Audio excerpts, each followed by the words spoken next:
It's that time again.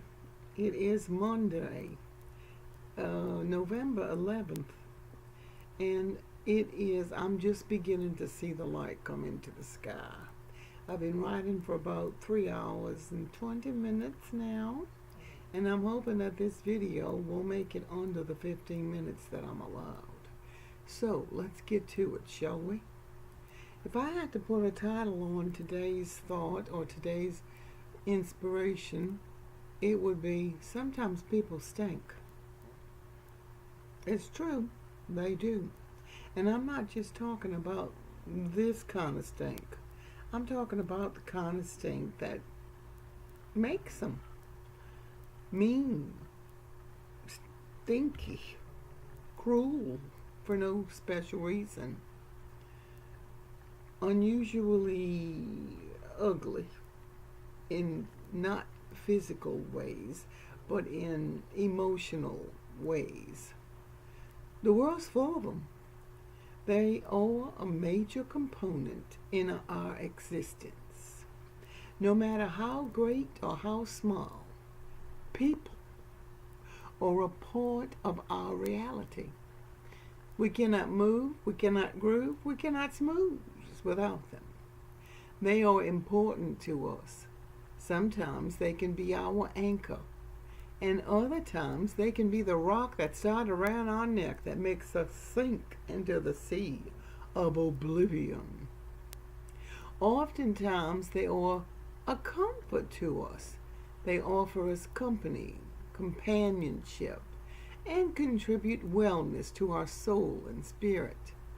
But then again, there are those who at times, when they are thinking that they can come in anytime they want and be a nuisance, dropping in unexpectedly, bossing us around and making demands with a misguided and inappropriate notion that they have the right to control our lives. And if we do not follow their instructions to the law, we will simply perish from our ignorance. People come in all shapes and sizes, temperaments, personalities, dispositions. At times we click. We engage in stimulating conversations and enjoy each other's company. It's amazing how much we have in common. We wish immensely that we could spend more time with them and enjoy pleasant encounters over and over again.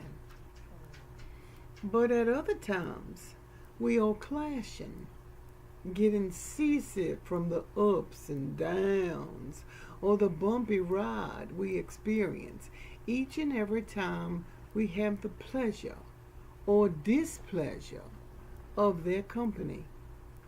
Depending on the mood or the side of the bed they rose on from that morning, this kind of bipolar relationship can drive you crazy. Then there are the beware bunch, the ones that we have moved hundreds of miles away to avoid. Those who we see the boundaries that we have made for them. They can see the boundaries, but they can also see the no trespassing sign that we put up just for them. But as in all other matters of life and privacy, they insist on crossing the line, not once, but over and over and over again, invading our space and making us suffer with their impertinence and impudence and the audacity of the knowledge that we will never be able to outrun them or escape them, no matter how far we run, no matter how fast and how hard we try to build a fence between us. It will never keep them out. They're like little cockroaches. They're like rats that get in through the skinniest little spaces. They are just pests. There are times when we love them, need them, want them around. Our hearts ache for their presence, and we can't stand the thought of them not being there. Family has a tendency to stir all sorts of emotions within us, rousing our mood, pushing us to the point of nostalgia, creating a hope and a longing for what was, and a craving for the glue that kept us together.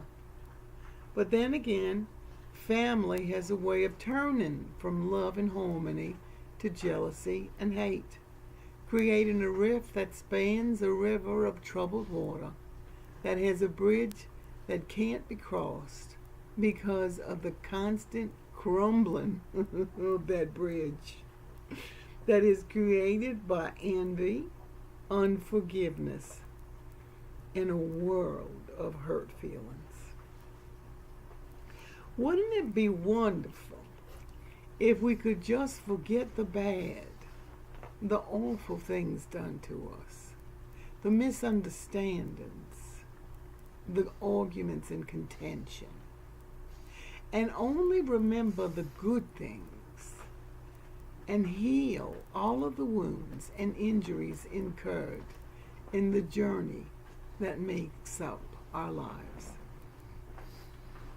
If we could simply see people as they are, imperfect piles of flesh, with emotions, hurts, anxiety, stubborn wills, and a desire to be loved, accepted, and an endless need to feel important and significant. That pretty much sums up the way most people are. In spite of their difficulties, in spite of their problems, in spite of their moods, in spite of their ups and downs, that pretty much makes up what we all want. The problem with life is that we are constantly being forced to learn lessons. And like the guy in the movie Groundhog Day, I love that movie with Bill Murray. He keeps having to live the same day over and over and over again until he finally gets it right. We are forced to live in a world where we are continually required to brush against person after person, like an eroding beach or the scraping effect of sandpaper that polishes us to the somewhat perfect state of being, and fitting in a world full of eclectic, bizarre, and unique individuals who do not run the show, but make up a cast of characters which the show could not exist without. We don't all get along, no matter how we try to be neutral, because some of us do. We try to be neutral. Don't take a side. I'm not getting into this. How many times have you said that? How many times have you tried to be neutral? But something is bound to happen, I promise you, to take you right out of Switzerland and put you smack dab in the middle of a war zone, no matter how hard you try to stay passive. The thing to do, in my humble opinion, is to simply be. Just be. Take care of yourself and guard yourself against intruders, like a homeowner who sets up surveillance cameras and keeps a gun in the closet. Make sure your safe place stays safe, and don't allow the bad guys to get in. Surround yourself with the people who you know are on your side, who won't put you down, make empty promises, use you, abuse you, and then turn on you when you stop giving them their way.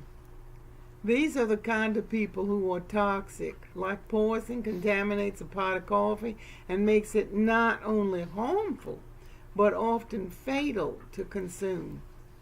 These people come out into your life and pollute it with their presence, making you miserable and constantly seeking a source of surrender. I'm laughing because I live this. Simple solution. People are going to be who they are. It's natural. It's nature. It's a divine plan, I guess. So watch out for the signs that prove their true colors. When the red flags start to waving and you hear the sirens going off warning you that a storm's coming, run. Do not walk. Do not limp. Do not crawl. Run for cover. Put some distance between you and the people who injure you and just can't seem to stop themselves from being a hurtful hindrance that makes your life a miserable state. Sometimes it's hard to let them go, but it has been my experience to know that once you do, you feel a sweet sense of peace and release and a joy in knowing that you are free from the poison that those kind of people can bring you. Stay safe.